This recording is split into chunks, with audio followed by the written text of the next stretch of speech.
The next part for this lecture for EDM 113, our final session. Let me pull up the slide that we were on before we were rudely cut off. The maximum limit is 15 minutes, I believe, for the free recorder, so apologies. So we were talking about your second assignment with a bit of feedback and hints. So again, please make sure that you are including your curriculum number and links within your project so that I can easily click through, or if another teacher wanted to use your work, they could click through and just double check that it aligns with what they're looking for. Again, next point, how project aligns with the desired outcomes. Be really specific with those. Make sure that you've included your learning outcomes specifically. And a lot of you I've had to correct some learning outcomes or assist with some correction of them because that is big chunks of information. I want to see something that's very succinct and clear, that students are going to be able to understand, that I can understand, and that other teachers are going to be able to understand. Make them really achievable for students, but of course pushing them at the same time. If you've got any worksheets or materials, again, make sure that you've got links so that we can click through and have a look at whatever it is that you've created or whatever it is you're using. If you are using other people's work, please make sure that you are crediting them appropriately. And that also goes for in-text referencing and so forth as well. A lot of you forgot in-text referencing for your project plan, so there wasn't a lot of reference to the Makers Movement, to Meaningful Learning, to Bloom's Taxonomy, to, again, wherever you've sourced your information from. So just be really aware of this because we are going to be checking this. So including some resources and further readings or links for other teachers. So some sort of teaching resource page would be fabulous, or information would be fabulous. And then, of course, a clear indication of who, what, when, where, why, and how. So all those basic things that you'd expect to see. Alrighty, so our technology skills survey. If you remember, all the way back in the LMS, I think it was session 2 maybe, or earlier in the semester anyway, we had a technology survey skills. We want you to have a go at retaking this survey, just to see a bit of reflective thoughts for you, I suppose, to see what's changed, what stayed the same. Have you felt that your knowledge, your technological knowledge has improved? So if we were to go and have a little bit of a look, here we go. So my teaching, here we go, EDM 113. You will notice that I have put up for us in our class discussion forum. Let me scroll all the way down to our session, or to one of my sessions. So I'll just go for this session here, but it's the same for the 230 group as well. So session 11, external tutorial this week. So it's a bit of a notification. You'll see that I've got some information on there for you. There's a bit about assignment 1. There's also some links down here for you to have a look at some people that have done a fantastic job. Assignment 2. There's some information about here for here as well. These are also the links that we spoke about last week. That are some examples. Please keep in mind that they're not exemplary examples. It's just something for you to consider. So information on assignment 2. Again, have a look at the LMS. They're all links and bits and pieces here for you to have a little bit of a look. Just keep in mind that 4th of June at 9 a.m. is where you have got until to hand your assignment in, so keep aware of that date. So for our session 11, here we go. So Google Forms, this is the quiz that I was just referring to for our technology survey. So I've written, finally, you'll need to access the below quiz. This is the technology survey you did earlier in the semester through Google Forms. Be a great opportunity to see how far your technological knowledge has grown. So I've just included that link there to make things easy for you. It was uploaded through Google Docs, but not directly through our own EDM 113 session Google Docs. It was done through Natasha. So you've got your email address, your Murdoch number, and then all of your questions that you can go through and answer. So we can see just how much your knowledge has grown. Hopefully it has expanded incredibly. All right, so if you want to pause the recording and do that now, you're more than welcome to. In fact, I would encourage that. All right, a little bit about the exam and some study information. Now, I was under the impression that this session we would be able to talk a little bit more about the exam, but the other tutors and I have felt that it's probably better having a lot of the exam information coming directly from the unit coordinator, from Natasha.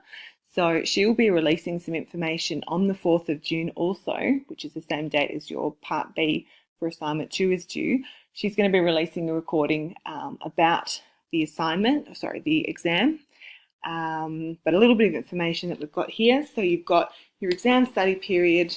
There we go. So exam information video released week of 4th of June. So revise the activity modules. So we encourage you to reread the literature that we've uploaded, make any notes, think about how you can apply the concepts in a real world setting. So we really want you to think inside of the classroom. What can you actually use? How can you use it? Where does it link to the curriculum? All of those types of things are going to be really important for your exam. We are encouraged to mix up your study techniques. So for me personally, I always tend to do, I suppose, a mind map creation. So lots of coloured pencils and pens, silly little pictures, any acronyms that might help me to remember things. That's the way that I learn, or the way that I revise things, and it seems to help me. But again, people are really different, so it depends on who you are and how you learn best. Some of you might like to record notes and listen to them whilst you are walking. I think I did that in was it high school? Yeah, I think high school I decided it was a great idea to read a whole textbook and record it on tape. Yep, back in the day. And try and play it to myself at night time when I went to sleep. Don't know how much it helped me, but whatever works for you is fine. Create a post-it revision wall, even if it's on the back of your toilet door. I mean, whatever works for you. You might work best if you are learning from others. And again, that helps you to also remember. So if you're teaching someone a concept or speaking about a concept just to reiterate your knowledge to them, that might be something that's helpful for you as well. You may like to create yourself a Facebook page, a private one, and post some revision questions for each other to try and complete. Just see how much time you've got, but that's another option for you to consider as well. Make sure that when you are about to sit your exam, or when all the information has been uploaded for you to read, make sure you're reading the pre-exam instructions really carefully. We encourage this for you to do, read them and read them again, just to make sure that you're not missing out on anything or you've misread something.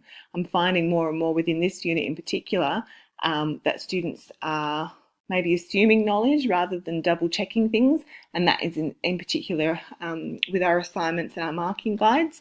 People just haven't been taking note of exactly what's being asked of you, so you don't want that to happen in the exam.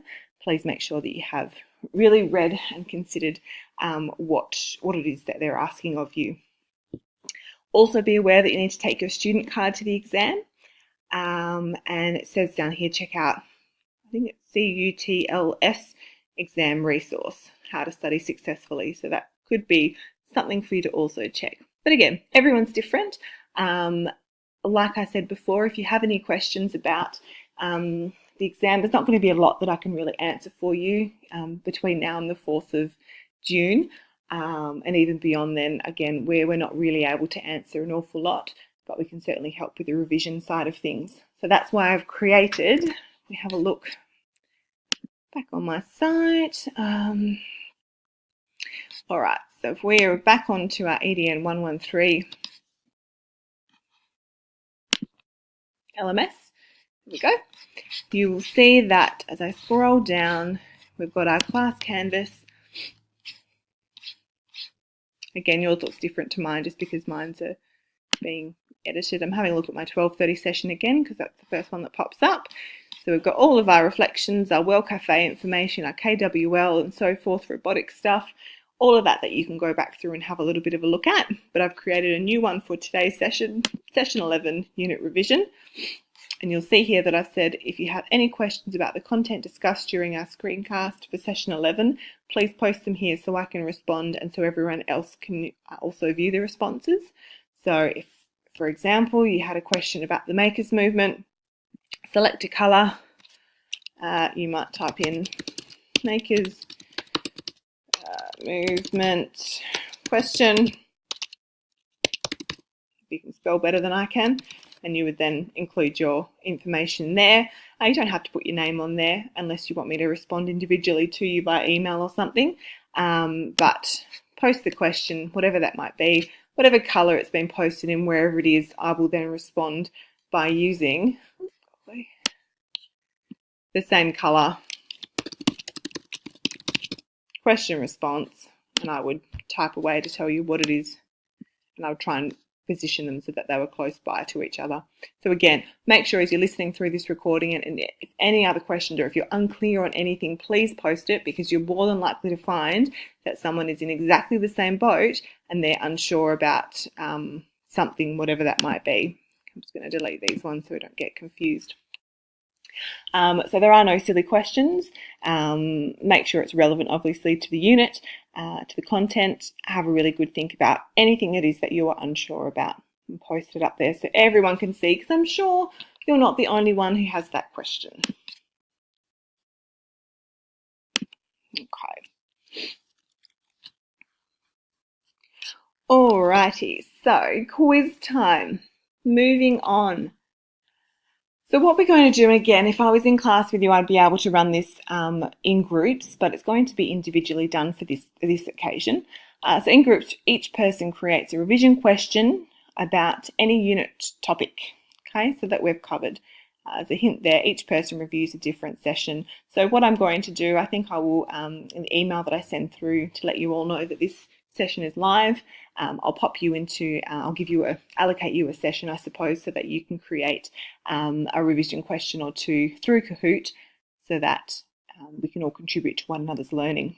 So using those questions, create a Kahoot quiz and post a link onto the class discussion board.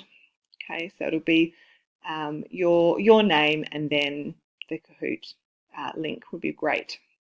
Now, with regards to the Kahoot and how to do it, I have posted, or I will make sure it's live for you to see. Just trying to, where is it? Here we go. So I will post up, you've got Kahoot instructions here on how to actually create yourself a Kahoot quiz and how to share it as well. So you've got your step 1 here, create a new Kahoot.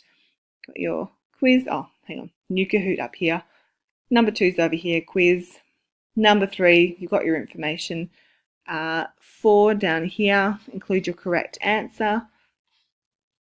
Step 5, you save it before you have finished, I suppose, and press the I'm done and before you send it on. So you've got your playable link down here.